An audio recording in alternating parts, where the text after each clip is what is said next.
What is going on, everybody? ZyoniK here, and in today's video we're going to do something a little different. I know there's a lot of new players coming to Go Battle League, or a lot of veterans who have friends who want to try the game out, and what we're going to do is talk about how to get excellent on every single move type in the game, all 18 types. On top of that, we're going to talk about a high-end strategy called undercharging and why maybe not getting an excellent is very important. So you guys can head down to the comments to go to the timestamp of the certain move that you guys want to see. They'll all be listed there. On top of that, you guys can also skip ahead to go see this advanced strategy at the end of the video. So let me know down in the comments if this video is helpful. Do you guys want more guides like this for Pokemon Go PvP? Be sure to let me know. Without further ado, let's go ahead and get right into the video. All right, first up is going to be the bug type. So we're going to take a look here. Bug is going to be coming from the left and going to the right in a nice, easy way. Very easy to get an excellent on this one. So what I like to do is small circles basically in the middle of the screen, as you guys can see. So I can see the bug symbols as they come across and I can catch them right there in the middle, and that is going to be an excellent.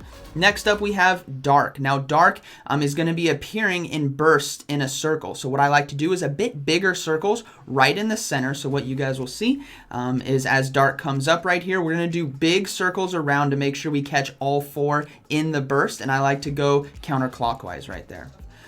Dragon. So dragon is going to be coming from the top left or middle left basically and dropping down to the bottom right. So what I like to do is just, we can kind of see how it comes in. It's just nice little burst. So what we're going to do is circles again. Circles are very helpful when it comes to hitting all the bubbles here. So what I do is small circles as they come down and make sure I catch all of them. If I miss it, I can catch it as I continue to swoop around. And that is how I do dragon. Next up, we have electric. So electric is going to be falling down in a zigzag formation from that cloud. What I like to do is basically just trace it. So as you guys are going to see here, as it comes down, I'm just going to trace it. Nothing fancy, just trace the symbols and catch every single one. That's electric. All right, next up we have fairy. So fairy is going to be very nice. A nice, easy circle, as you guys can see there. So what you want to do is start from the top and go counterclockwise and just nicely follow it around. You're just tracing a big circle and just following the bubbles. That's fairy. All right, next up we have fighting. Fighting is one of the ones where it appears in different spots every single time. As you guys can see, it's a bit chaotic right there. So what I like to do is do big circles and little circles just kind of right in the center and make sure I get them all. Sometimes you won't get an excellent every single time, but as long as you kind of stay near the center of the screen, and if any of them are way off to like one side or another, you guys can reach out and grab that. But doing the circles in the center there will definitely help you get the excellent. All right, next up we have fire. Nice and easy, comes up from the bottom right there. Again, we're going to be doing circle method here. All you do is just right where they appear up, you're just going to be doing nice, tight, tiny circles right there to just catch every single one before it even flies up past where it starts. So that is fire. Next up we have flying. Now flying is definitely probably the toughest one to get excellent on. Fighting and flying I think are the hardest. Flying will be coming from the middle right and then drop down in a V. So what you guys are going to see here kind of drops down. Some go low, some go high, and it's really tough to catch them all. But what I like to do is we will do circles again. But notice where I'm doing my circle. It's basically, it's not in the center of the screen, it's in the middle right of the screen. That way I can catch the ones that are high and I can catch the ones that are low. So you'll see some start off high, some start off low, but we can catch every single one as they come through. And the circles allow you, if you miss one, when you come back around, you can catch it again. That's why I like to do the circle method. All right, ghost. Ghost is just going to be popping up, as you can see, 2 at the top, 3 bottom left, 3 bottom right, 2 at the top. Very nice and easy. I like to do what is called the C method, where basically I'm going to trace a C. As you guys can see, I'll start at the top, I'll loop down to the bottom, go back up to the top, down to the opposite bottom. That's all you got to do. That's ghost. Okay, next up we have grass. Grass, again, similar to bug, very nice and easy. Starts from the left and goes across the screen on the right. You guys can just do small circles in the center here, making sure you pick them all up. You don't have to do circles. You can just trace it just like electric. I just like to do circles because it's a habit I have with all the other typings. Ground. Okay, ground is going to be popping up like whack-a-mole from the bottom of the screen, as you guys can see right there. And it's going to be starting from the left and going to the right. So when you do it, you can just do tiny little circles going across and going back. It's just a back and forth, nice and easy right there. that is ground. All right, next up we have ice. So ice is going to be falling in straight lines 4 at a time from the top going to the bottom. So what I like to do is similar to rock and steel is I'm going to do straight lines across and just go back and forth, kind of like a figure eight, like a squished figure eight. Just going back and forth, nice and easy. All right, next up we have normal. Normal is going to pop up in bursts in this exact order every single time. So it's going to start in the top right and then go bottom, top. So as you guys will see here, we'll start in the top right, bottom, top, top, bottom, top, and just goes like that. Now you don't have to do circles. I personally like to do circles. You can also do, you can just put your finger there because you can basically touch all of them by just pinning it. But I like to do tiny circles, and that's how I do normal. Poison. So poison, again, similar to fire, the exact same method. It's going to be popping up in a similar way, a lot easier than fire or slower. So what you do is just tiny little circles, again, right in the center of that screen where they're appearing. You'll be able to get all of them very, very easily. Psychic. So psychic is definitely one of the tougher ones if you get overwhelmed and fall behind. But what I like to do is similar to fairy, is just follow the path.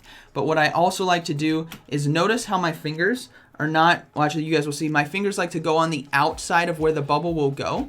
That is because if we rewind back a little bit, notice how every single one will appear and go outward. So I make sure I'm outside of the bubble and catch it. So if you start where they appear, you may not catch them all. That's a tricky one. So you just start on the outside of the bubble and just follow it around and they'll pop right up and nice and easy to get. So similar to fairy, very easy. Next up we have rock. Rock's going to be coming down at a slanted angle right there. I like to do basically a figure eight.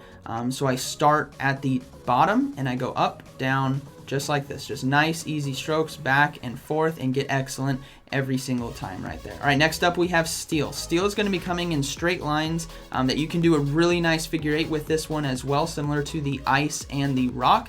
All you got to do is start basically at the bottom, go to the top, and just do a nice little figure eight, basically, as you guys can see right there.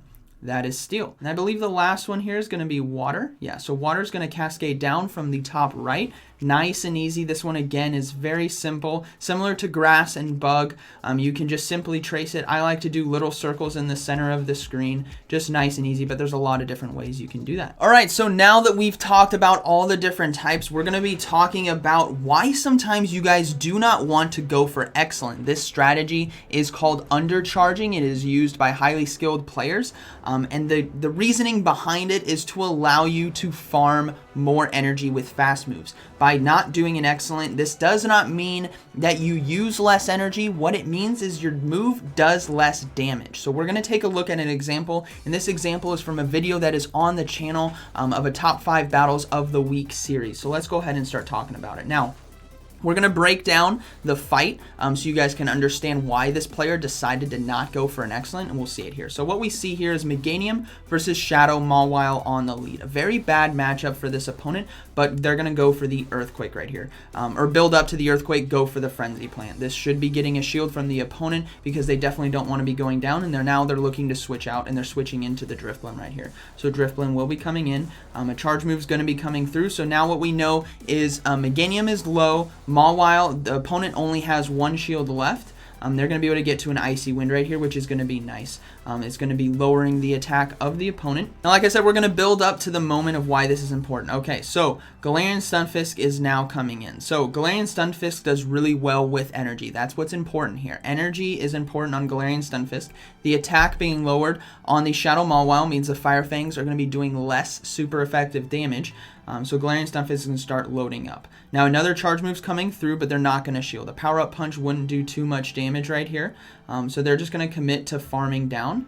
And I don't believe the opponent is going to swap out. No, they don't. So Galarian Stunfisk has a lot of energy right now. Now, what we're going to see is a Victory Bell now come in. A Shadow Victory Bell at that. So the Earthquake, because of the Poison typing and Grass typing, is going to do neutral damage. So we get another shield right there. Now, Victory Bell's Razor Leaf will do massive damage to Galarian Stunfisk, right? It's going to be neutral because of that Steel Ground typing. So they're going to swap out now into Meganium, and they're going to go for the Earthquake right here. But did you guys see that? The opponent swapped out. So what they're going to do is, as you guys are going to see, they're going to stop right there. Look at that. It says great, and there's 2 circles still left.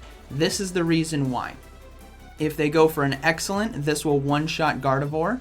If they don't, it's not going to one-shot the Gardevoir. So look at how much health Gardevoir had right there. If they went for Excellent, it would take away more health or basically one-shot Gardevoir. This is important because the Meganium is now going to go down, and we know that there's a Victory Bell in the back, right? Victory Bell, 0 shields left, and the only way to take out that Victory Bell is to land an Earthquake. So this Galarian Stunfisk needs to use its fast moves right here to get more energy before the Victory Bell will come in. So they're going to farm down. Now look, they're very, very close to the Earthquake, and they can get it in one fast move. Now if that Meganium had before gone for an Excellent, this Galarian Stunfisk would have not have had time to get to the Earthquake and one-shot the Victory Bell. That is what we call an undercharge. So we're going to try to rewind just a little bit so you guys can see again. Knowing what we know, basically that this Earthquake, actually let's go back right here. Knowing that there's a Victory Bell with no shields and they swap into the Gardevoir, going for a Great will allow that Galarian Stunfisk to farm down, as you guys can see right there, while resisting Charm. That's another thing, is the Charm damage will be resisted, as you guys can see, and then the Galarian Stunfisk is going to be able to get off the Earthquake and go for the Victory Bell. That is what we call a high skill strategy, not going for Excellence, so you can gain more energy on the back end to one-shot the back line. So I hope you guys enjoyed today's video. Let me know what you guys think about this guide. Do you guys want to see more guides like this, and what kind of guides do you guys want to see? Let me know down in the comments. I hope this helped you. Maybe you guys do the different typings for Excellent different than me. There is no perfect way. I just wanted to show you guys how I do it, but I definitely think undercharging can have a lot of play at high-end strategy. So if you guys can master that and look for situations where that can be applicable, that will be awesome for your battle. So I hope you guys enjoyed today's video, and like always, thank you for watching, and I'll see you in the next one.